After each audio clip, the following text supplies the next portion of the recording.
Hello everybody and welcome back to another video. So in today's video I'm going to show you how to reset Adobe Acrobat preferences.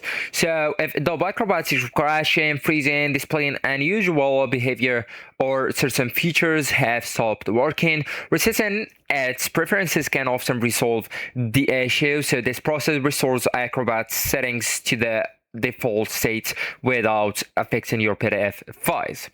So actually guys, at first you will need to reset the preferences on the Windows. So just go ahead and close the Adobe Acrobat and then press Windows R on your keyboard. Okay, so here you will need copy paste that code, right? So this one, and then go with OK.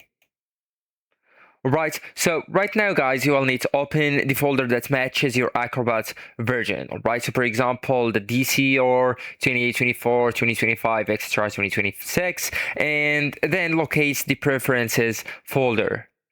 So for me, I just installed the Adobe Acrobat on the computer, right? Or I just got the new version of it. So I don't have that folder yet. So for you, if you can see it, just rename it to something like preferences.all, for example, like that. Right? And launch Adobe Acrobat again after changing it, right? So then guys, Adobe will automatically create a new preferences folder with default settings.